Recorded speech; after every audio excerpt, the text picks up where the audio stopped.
In the thick, humid vale of rural Louisiana, where the cypress trees twisted like forgotten sins and the bayou waters whispered secrets to the night, Jason Thibodeau lived in a ramshackle house that seemed to sink a little deeper into the muck with each passing year. The air hung heavy with the scent of decay, rotting wood, stagnant water, and something sweeter, more insidious, like overripe fruit left too long in the sun. Folks in the nearest town, a speck on the map called Bellefontaine, spoke of Jason in hushed tones, if they spoke of him at all. He was the kind of man who blended into the shadows, his face weathered like old leather, eyes sharp and unyielding, carrying the weight of stories no one dared ask about. His daughter, Emily, was his shadow, a pale girl with hair like corn silk and a gaze that could pierce fog. They kept to themselves, far from prying eyes, in a world where the line between family and fate blurred into something monstrous.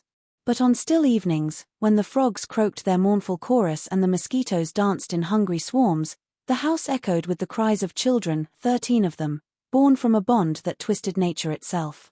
No one knew the full truth, not yet, but the land did. It absorbed their whispers, their hidden rites, and waited patiently for the unraveling to begin. Jason Thibodeau came into the world in a tar paper shack that leaned so hard to the left it seemed the next hurricane would finish what gravity started. His mother, Delphine, was barely 16 when she birthed him on a blood-slick kitchen table while cicadas screamed outside like witnesses to a crime. The midwife was Delphine's own aunt, a woman with 6 fingers on one hand and a tongue that never spoke of what she saw in the lantern light. Jason's father, if the drifting, yellow-toothed gator hunter who sometimes slept on their porch could be counted as such, was long gone by the time the cord was cut.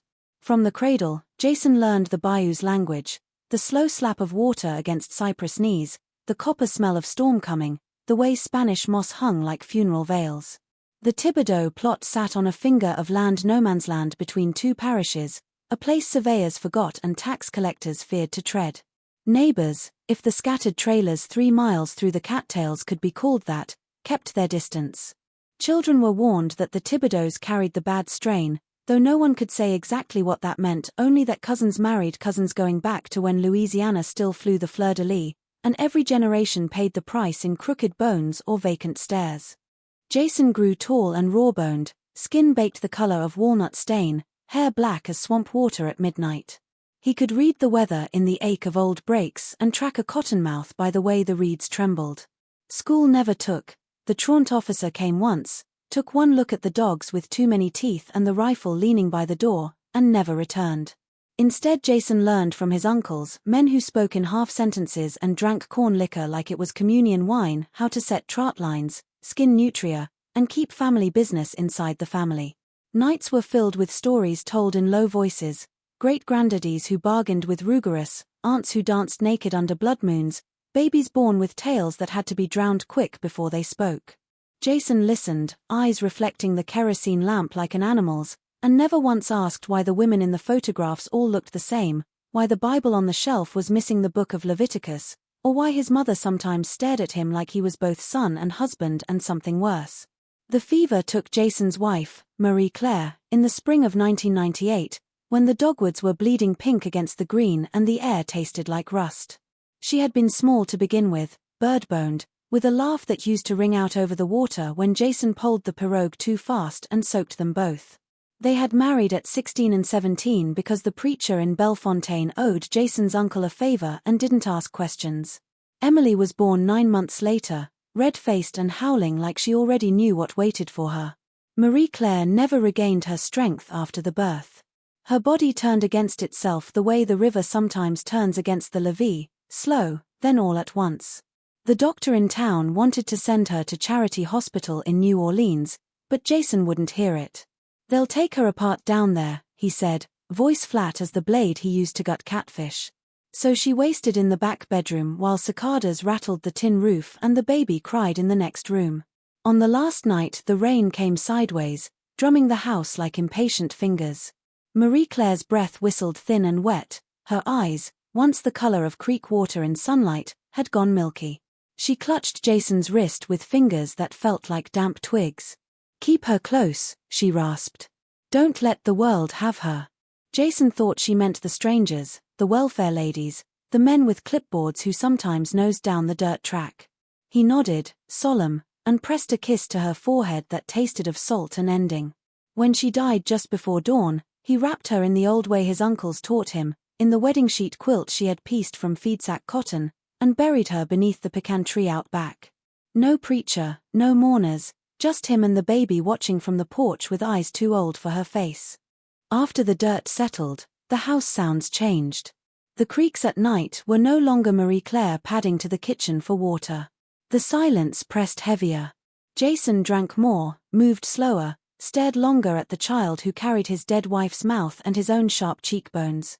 Emily learned early to step quiet, to read the weather in her father's shoulders, to bring him sweet tea without being asked. The bayou closed around them like a fist. And in the dark, when thunder rolled low and the frogs screamed, Jason began to hear Marie Claire's last words twist into something hungry: keep her close.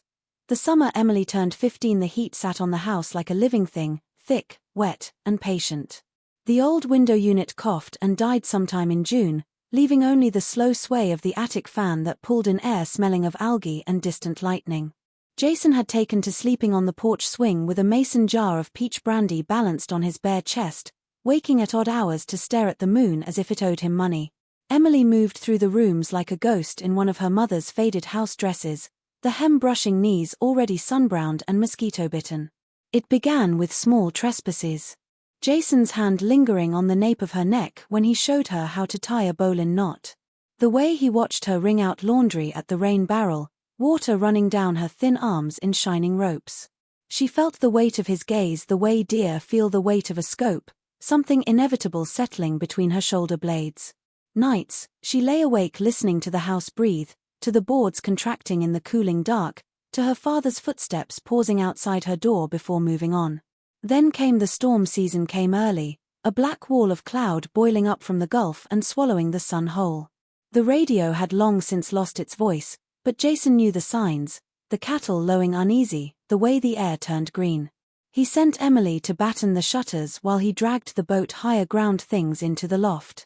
Rain hit like thrown gravel. Lightning strobed white, showing the yard as a series of frozen photographs, the pecan tree whipping itself to pieces, the swing where Marie Claire used to rock the baby now banging against the porch post, Jason's silhouette in the doorway beckoning. She ran to him soaked through, dress clinging like a second skin. Inside, the house was darker than outside, the single kerosene lamp guttering in the wind that found every crack. Jason wrapped her in a quilt that smelled of mothballs and old smoke, rubbing her arms too hard, too long. Thunder cracked so close the floorboards jumped. In that white instant his face was inches from hers, eyes wild with storm and something older. When the dark rushed back in, his mouth found hers tasting of brandy and rain and every unspoken year. Emily made a sound, part protest, part surrender, that was swallowed by the next roar of thunder. The quilt fell. The lamp finally surrendered and went out. In the blackness the storm raged on, covering every cry, every whispered apology that wasn't an apology at all, every promise that this would be the only time, even as Hans already knew it would not. 9 months later the first child slid out into Jason's rough hands while the January wind howled through the cypress like a woman denied entrance. Emily lay on the same iron bed where her mother had died, legs trembling, hair plastered to her cheeks with sweat and tears. There was no midwife, no doctor, only Jason and the kerosene heater hissing in the corner, throwing orange light over the blood-slick sheets. The baby came purple and silent, cord knotted twice around its neck like it already regretted arriving. Jason unwound it with steady fingers, slapped the tiny back once, twice, and was answered by a thin, furious wail that sounded less human than wounded bobcat. He cut the cord with the same skinning knife he used on Nutria, wiped the blade on his jeans, and wrapped the infant in one of Marie Claire's old nightgowns gone soft from too many washings. Emily reached out shaking arms and took the bundle, staring down at a face that was both stranger and mirror, the Thibodeau cheekbones sharp as broken glass, the pale eyes already ringed with bruise-colored shadows. A boy. They named him Abel, because Jason said, because the first one always paid for what came after. Outside, the cold rain turned to sleet that clicked against the tin roof like thrown teeth. Inside, the afterbirth steamed in an enamel basin while Jason boiled water on the propane stove and hummed an old Cajun lullaby his mother once sang to him. Emily's body felt torn open and strangely light, as though something essential had been scooped out and replaced with this small furious creature now rooting at her breast. When Abel finally latched, the pain was bright and clean, almost holy. Jason knelt beside the bed, calloused thumb brushing the baby's damp black hair, and for a moment the room held its breath, suspended between horror and reverence.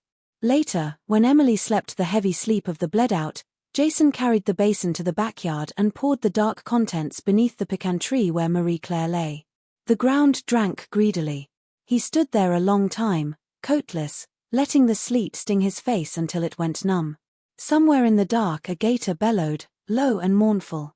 Jason looked up at the single-lit window where his daughter and his son, slept tangled together under the quilt, and felt something vast and ancient settle into his bones like winter itself.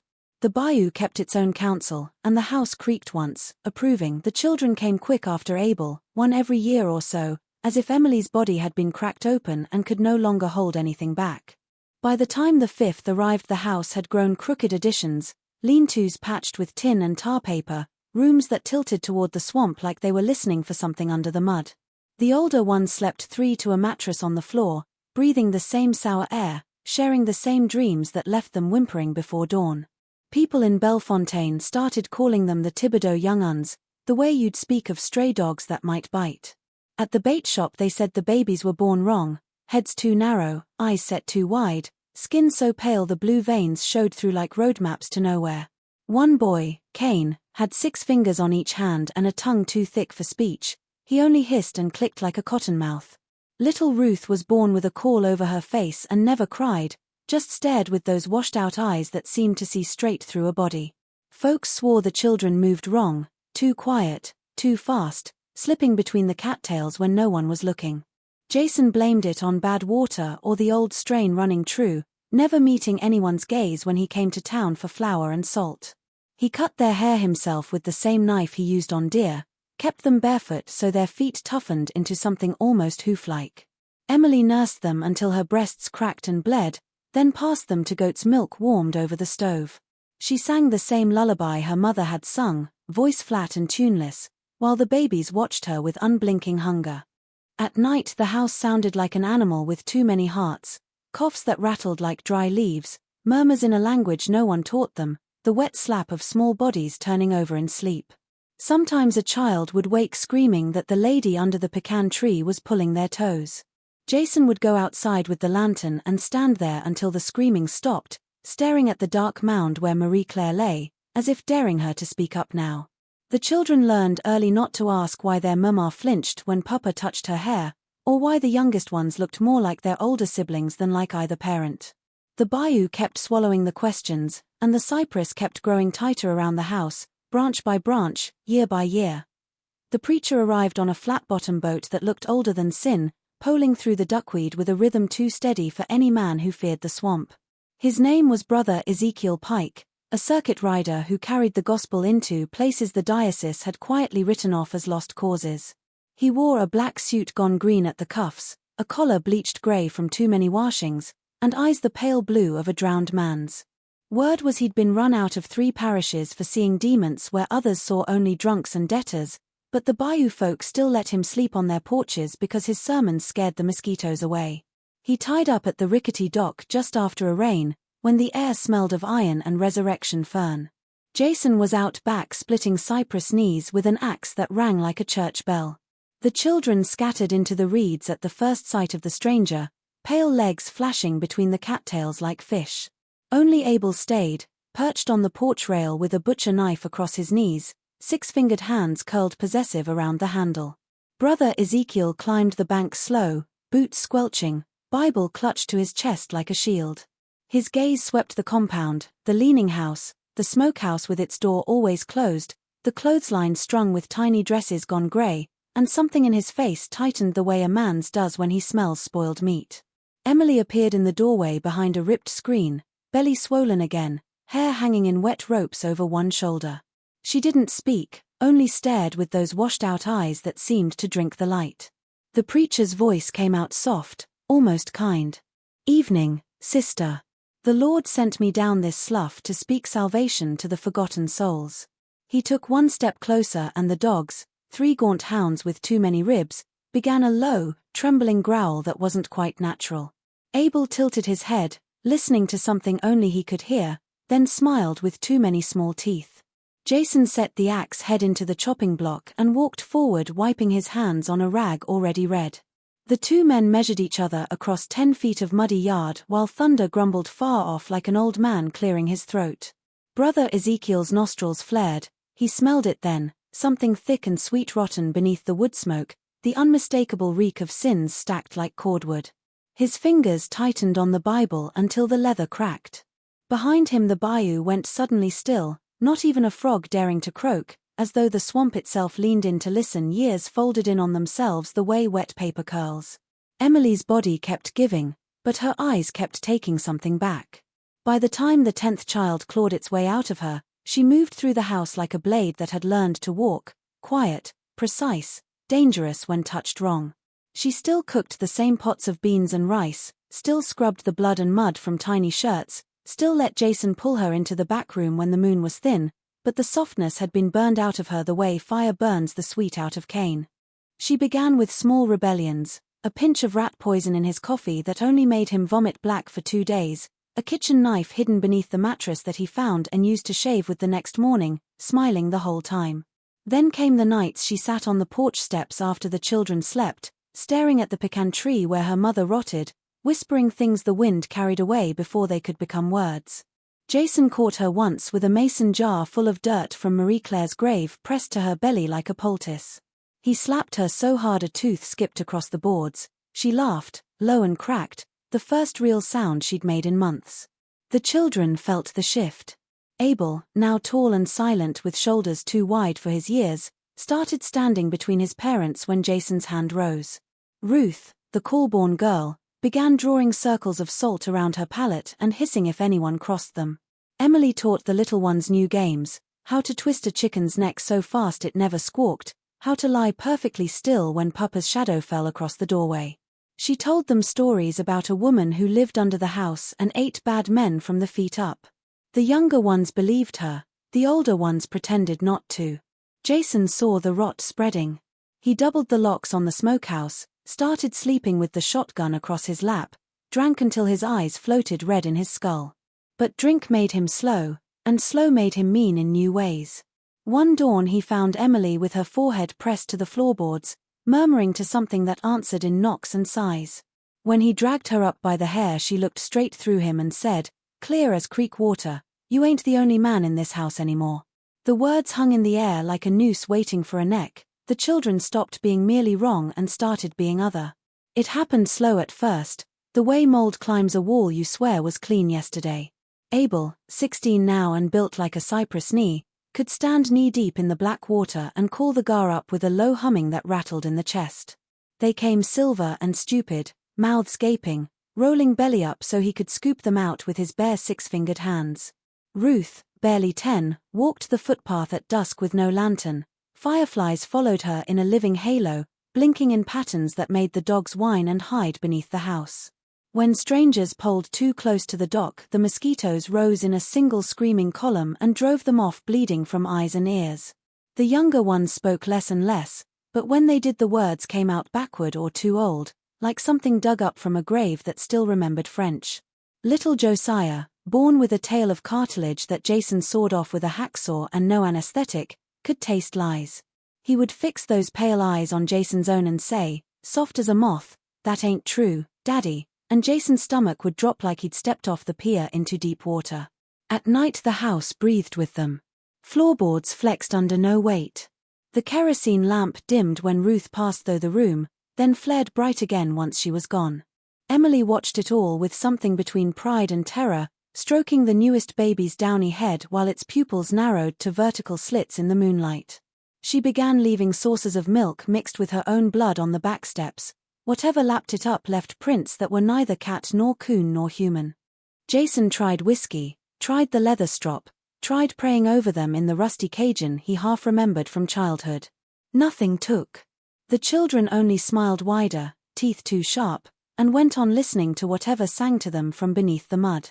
Some evenings the whole brood would stand in a silent ring around the pecan tree, palms pressed to the bark, heads cocked as though Marie Claire herself were climbing root by root out of the ground to tell them what came next. And sometimes the tree answered, branches creaking a language only they understood, while Jason watched from the porch with the shotgun across his knees and felt the house tilt another degree toward whatever waited underneath. August 2019 brought the kind of storm that makes old people cross themselves and young people disappear. It came in off the Gulf with no name the television ever gave it, just a black wall that swallowed the horizon and kept coming. The radio, when Jason could still coax it to speak, talked about record surge, mandatory evacuation, a dome of water taller than a house. Jason laughed until he coughed blood-flecked phlegm into his sleeve. Evacuate where? The parish road had been underwater since Thursday. By Friday night, the wind sounded like every sinner Louisiana ever birthed screaming at once. The tin roof peeled back in long silver tongues. Rain came sideways, then upward, then in sheets so thick breathing felt like drowning on dry land. The children crowded into the front room, naked and shining, eyes reflecting the lightning like cats. Emily stood among them barefoot in a white slip gone transparent, hair whipping around her face in wet ropes.